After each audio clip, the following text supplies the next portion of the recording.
Hi my dear students. जैसा कि मैंने अपने पिछले वीडियो में आर्डर ऑफ रिएक्शंस के बारे में बताया था, आर्डर ऑफ रिएक्शंस क्या होते हैं। तो दोस्तों, वीडियो को आगे बढ़ाते हुए मैं आगे इस रिएक्शन में केमिकल काइनेटिक्स में मैं आपको बताने जा रहा हूँ मॉलिक्युलरिटी क्या होती है। दोस्तों, मॉलिक्युलरिटी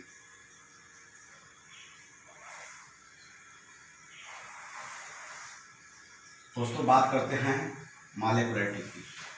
मॉलिक्युलरिटी क्या होती है दोस्तों? Number of reacting species which must collide simultaneously to bring about a chemical reaction is called molecularity of the reaction। दोस्तों, मैं लिख दे रहा हूं,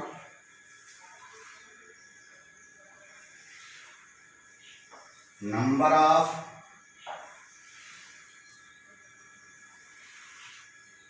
reacting species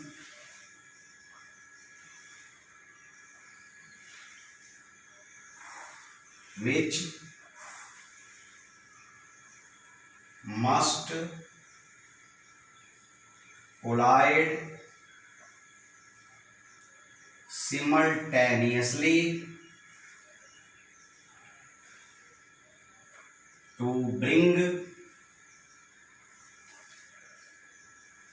about a chemical reaction is called molecularity of that reaction। दोस्तों, यह definition अगर आपको नहीं समझ में आई होगी तो इसको ऐसे समझिए। एक मैं एग्जांपल देता हूं दोस्तों। Example A plus B gives of product. कह रहा है दोस्तों, number of reacting species which must collide simultaneously. Reacting species का नंबर, तो यहाँ रिएक्टिंग स्पीसीज आपके दो हैं। ए का एक नंबर है और बी का भी एक नंबर है। इनके आगे कुछ नहीं है तो एक, इनके आगे कुछ नहीं है तो एक, तो एक और एक कितना हो गया? दो। तो इस रिएक्शन की मॉलिक्युलरिटी कितनी हो गई दोस्तों? मॉलिक्युलरिटी इसकी हो गई दोस्तों। मॉलिक्युलरिटी बहुत सारे होते हैं। पहला यूनिमॉलिक्युलर, यूनिमॉलिक्युलर रिएक्शन। यूनिमॉलिक्युलर रिएक्शन के बारे में, अगर if one reactant is involved in a reaction, if one reactant is involved in a reaction। अब देखो भाई क्या है, A gives out दोस्तों, ये हो गया प्रोडक्ट। तो A के आगे वन है ना, कुछ नहीं है, वन है, तो यह यूनिमॉलिक्युलर हो गया। इसकी मॉलिक्युलरिटी कितनी हो गई? मॉलिक्युलरिटी दोस्तों इसी तरह से होता है bimolecular reaction. If two reactant is involved in the reaction, ऐसे समझ लीजिए या ऐसे समझिए, if two reactant involved for chemical changes in reaction. बात वही है, आप सीधे सीधे बोल दो, दो रिएक्टेंट इन्वॉल्व होते हैं, अथवा मैं उसको और टिपिकल तरीके से केमिस्ट्री के लाइन में समझा रहा हूं। If two reactant involved for chemical change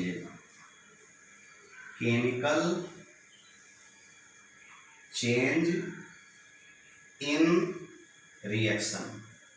example दोस्तों देख लो, A plus B gives out product. दोस्तों इसके आगे एक, इसके आगे एक, तो इसकी मालिकुलरिटी कितनी हो गई? मालिकुलरिटी इसकी कितनी हो गई? 2। 2 मालिकुलरिटी को बोलेंगे बाई मालिकुलर, एक मालिकुलरिटी को बोलेंगे यूनिमालिकुलर। इसी तरह से दोस्तों आगे मालिकुलरिटी बढ़ती जाएगी, बता रहा हूं आगे।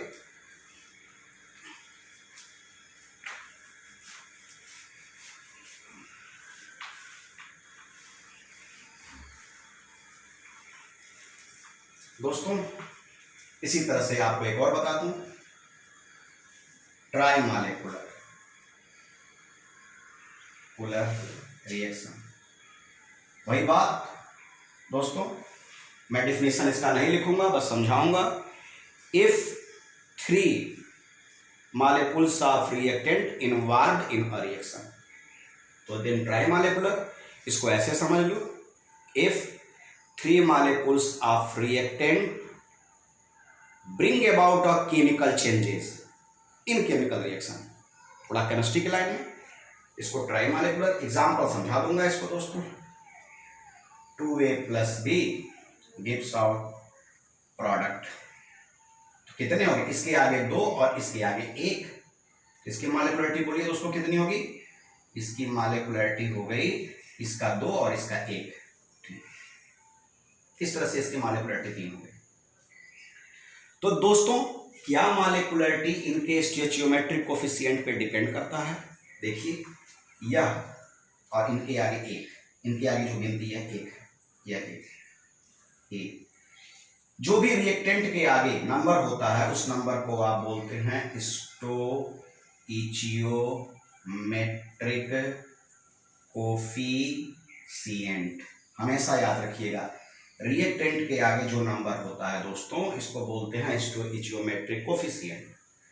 तो क्या मालिकुलरिटी स्टोइचियोमेट्रिक कोफिशिएंट पे डिपेंड करती है? यह बहुत ही जरूरी नहीं है दोस्तों। क्यों?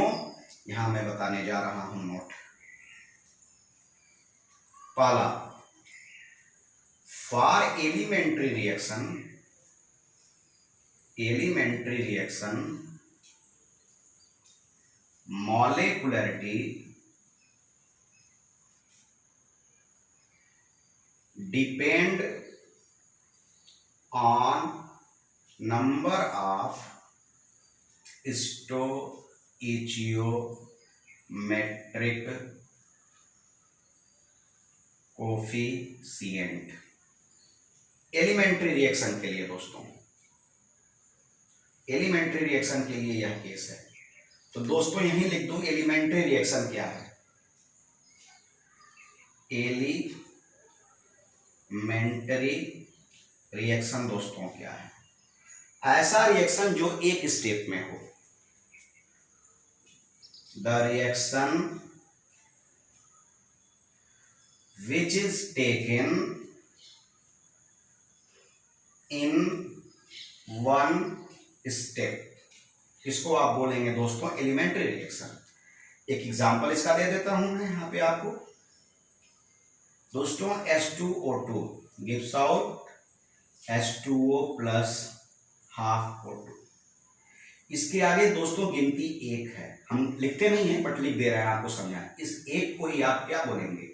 स्टोइचियोमेट्रिक कोफिशिएंट।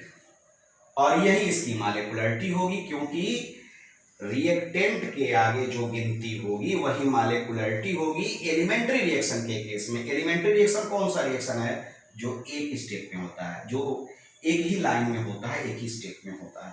तो इसकी मालिकुलरिटी दोस्तों कितनी हो गई? इसकी मालिकुलरिटी हो गई 1। तो इस रिएक्शन को आप क्या बोलेंगे? यूनिमालिकुलर रिएक्शन। दोस्तों कुछ लड़के पूछेंगे कि क्या एक ही लाइन में जो रिएक्शन होता है वह सारे रिएक्शन यूनिमालिकुलर होते हैं? नहीं दोस्तों। क्यों नहीं? अगला एग्जाम्पल इसका एक और दे देता हूं।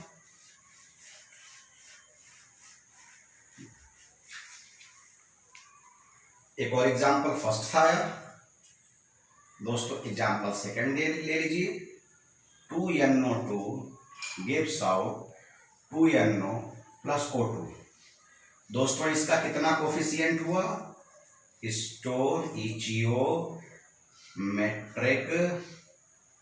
कोफिशिएंट इसका दोस्तों हो गया 2।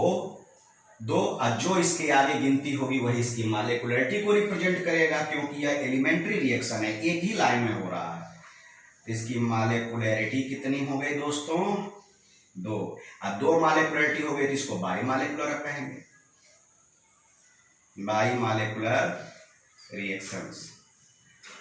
दोस्तों इसको हमने यूनिमॉलिक्यूलर रिएक्शन बोला था क्योंकि इसके आगे एक था, इसी तरह से यह बाई मॉलिक्यूलर हो गया। इसी तरह से ट्राई मॉलिक्यूलर भी होगा दोस्तों, टेट्रा मॉलिक्यूलर नहीं होता है, मैं आपको बता दूं। तो आपका ये नोट का पहला पॉइंट था। नोट के पहले पॉइंट को हमने आपको डिटेल में समझाया। दोस्तों नोट का दूसरा पॉइंट,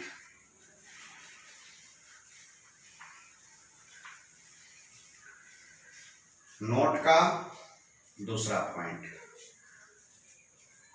दोस्तों, molecularity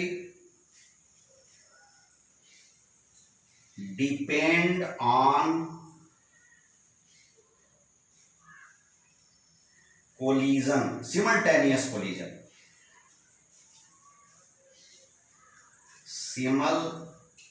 simultaneous collision of reacting species। अभी दोस्तों हमने बोला कि जो स्टोइचियोमेट्रिक कोफिशिएंट है वही मॉलिक्यूलरिटी है, ये मैंने बोला। लेकिन दोस्तों मैंने एक लाइन और बोला था कि यह केवल एलिमेंट्री रिएक्शन के केस में हमने बात किया था, हर रिएक्शन के केस में नहीं। अभी आगे समझा रहे हैं, कुछ चेंज होगा। यह केवल एलिमेंट्री रिएक्शन के केस में स्टोइचियोमेट्रिक कोफिशिएंट जो दिखेगा उसके हिसाब से आप मॉलिक्यूलरिटी को डिफाइन कर सकते हैं। लेकिन यहां कह रहा है molecularity depend on simultaneous collision of reactive species. इसी से जुड़ा हुआ तीसरा point, the reaction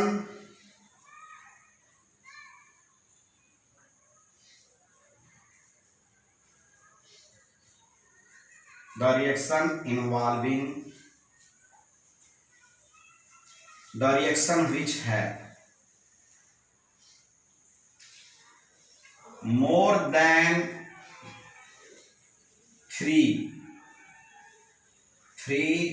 molecularity is rare। ऐसा होता नहीं है दोस्तों, बहुत कम ही ऐसा केस है कि मॉलिक्यूलरिटी 3 से ज्यादा होती है। 3 से ज्यादा मॉलिक्यूलरिटी बहुत मिनिमम केस में होता है दोस्तों, ये पॉसिबल नहीं हो पाता है क्योंकि कोलिजन सिमल्टेनियस कोलिजन नहीं हो पाता है। इसलिए आप मान कर चलिए, इंड कर दीजिए वहीं पे, आप यह मान लीजिए कि मॉलिक्यूलरिटी कभी भी 3 से ज्यादा नहीं हो सकती। आप यह मान लीजिए, आप इसी पे पढ़िएगा कि मॉलिक्यूलरिटी मैक्सिमम कितनी हो सकती है, 3 से। भले कोफिशिएंट 2, 2, 4, 6, 8 कुछ भी दिखाई दे, लेकिन मॉलिक्यूलरिटी हमेशा कितनी होगी, 3 होगी। आगे मैक्सिमम की, the reaction which have more than 3 molecularity is rare because simultaneous collision of more than 3 molecules are minimum, या रेयर कर दीजिए, रेयर, ये पॉसिबल नहीं है दोस्तों। मतलब टोटल मॉलिक्यूलरिटी आप मान के चलिए कितनी होती है, 3 होती है, मैक्सिमम मॉलिक्यूलरिटी 3 होती है। नोट का फोर्थ पॉइंट दोस्तों, फोर्थ पॉइंट से इसको समझाऊंगा। फोर्थ पॉइंट यह है, मॉलिक्यूलरिटी ऑफ कॉम्प्लेक्स रिएक्शन। अभी इसके पहले हम एलिमेंट्री मतलब जो एक स्टेप में हुआ और उसका स्टोइचियोमेट्रिक कोफिशिएंट जो था वही उसकी मॉलिक्यूलरिटी थी, और यह मैक्सिमम दोस्तों 3 हो सकती है, 3 से ज्यादा नहीं हो सकती है। मॉलिक्युलरिटी ऑफ कॉम्प्लेक्स रिएक्शन की बात करते हैं। तो पहले जानो कॉम्प्लेक्स रिएक्शन क्या होता है। The reaction which is completed more than two or more than two steps, which completed with two or more than two steps is called complex reaction. दोस्तों मुझे लिखना नहीं चाहिए, बोलने से सब साफ हो गया, लेकिन मैं कुछ स्टूडेंट्स के लिए लिखता हूँ जिनको प्रॉब्लम हो जाती है, और दोस्तों इससे वीडियो बड़ा हो जाता है और एक एक टॉपिक 20-20 मिनट में कंप्लीट होता है और बहुत मुश्किल हो जाता है दोस्तों वीडियो को सेंड करना। बट थोड़ा सा अपनी अंडरस्टैंडिंग को बढ़ाइए और समझिए अच्छे से। तो दोस्तों यह कॉम्प्लेक्स रिएक्शन है। अब देखिए कॉम्प्लेक्स रिएक्शन एक एग्जाम्पल देते हैं कॉम्प्लेक्स रिएक्शन का। 2NO plus 2H2 gives out N2 plus 2H2। यह एक रिएक्शन है दोस्तों। तो दोस्तों इस रिएक्शन को देखने के बाद इनका स्टोइचियोमेट्रिक कोफिशिएंट कितना है? स्टोइचियोमेट्रिक कोफिशिएंट इनका दोस्तों 4 दिखा रहा है, लेकिन मॉलिक्युलरिटी तो दोस्तों मैक्सिमम 3 होगी, दिख रहा है 4, तो इनकी मॉलिक्युलरिटी 4 नहीं होगी दोस्तों। ऐसे कॉम्प्लेक्स रिएक्शन की मॉलिक्युलरिटी रेट डिटरमाइनिंग स्टेप पे डिपेंड करती है। अभी आगे बताऊंगा रेट डिटरमाइनिंग स्टेप क्या होता है। फिर लिख भी दे रहा हूं, द मॉलिक्युलरिटी ऑफ कॉम्प्लेक्स रिएक्शन, ये लाइन बहुत इंपॉर्टेंट है दोस्तों,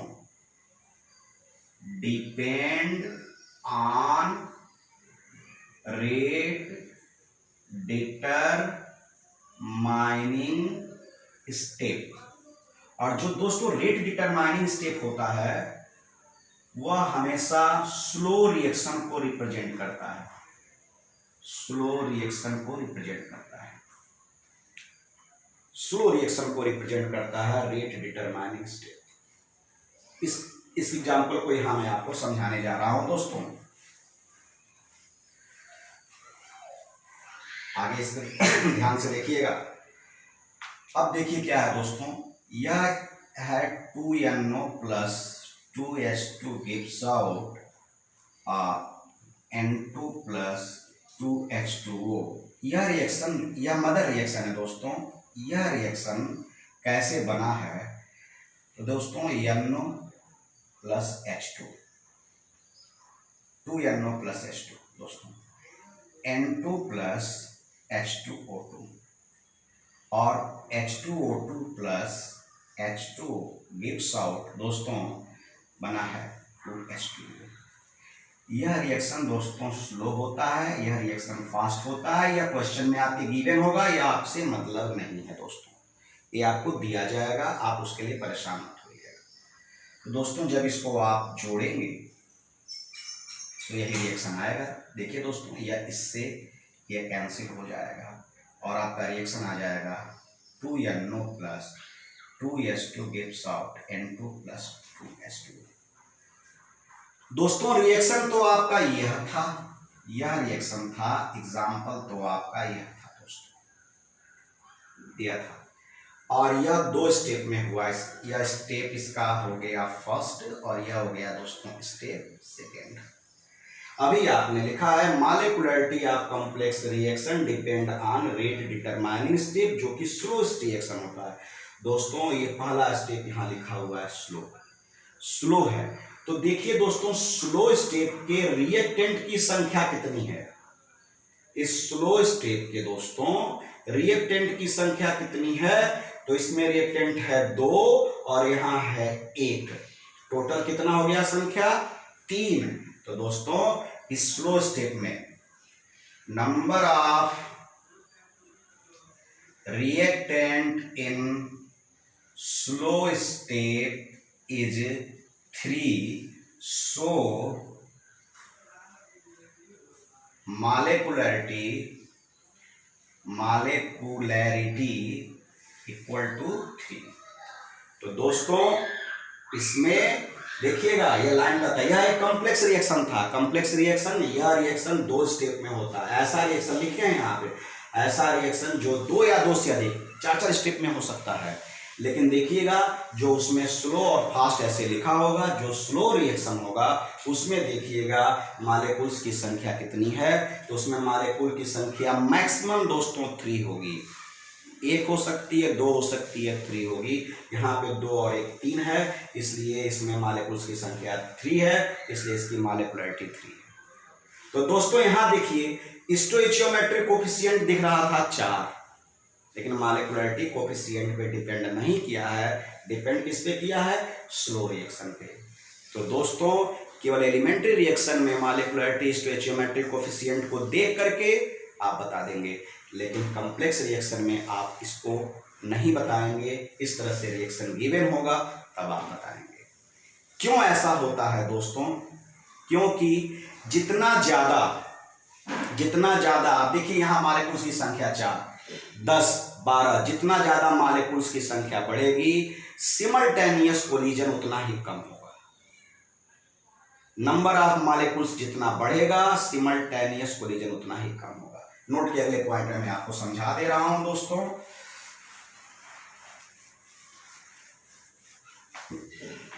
आप नोट्स के पॉइंट अपने मन से बना लीजिएगा, हो सकता है पॉइंट इधर उधर हो जाए गलती से।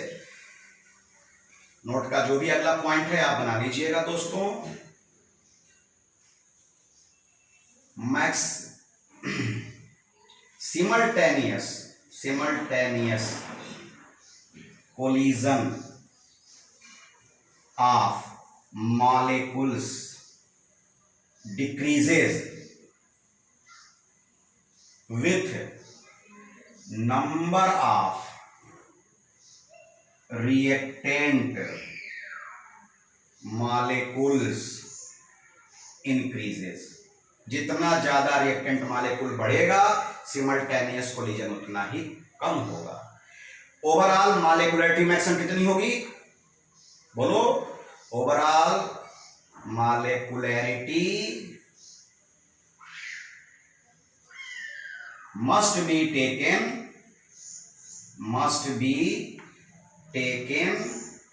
maximum 3। यही मान के चलिएगा दोस्तों, इससे ज्यादा मत मानिएगा। रेयरली कहीं कहीं होता है, वो सब चीजें नहीं है यहां पे लेना देना, ये मॉलिक्युलरिटी है दोस्तों। तो दोस्तों ये हम लोग मॉलिक्युलरिटी की बात कर रहे थे। अब दोस्तों इसके अलावा एक अगली हेडिंग जो हम लोग पढ़ेंगे, वह हेडिंग मैं आपको अगले वीडियो में पोस्ट करूंगा। अभी मैंने मॉलिक्युलरिटी बताया था, अगला वीडियो मेरा 10 मिनट का होगा, क्योंकि मॉलिक्युलरिटी और ऑर्डर को समराइज करके एक छोटा सा वीडियो बताना है दोस्तों। उसके बाद से आगे का वीडियो मैं भेजता रहूँगा। थैंक यू दोस्तों।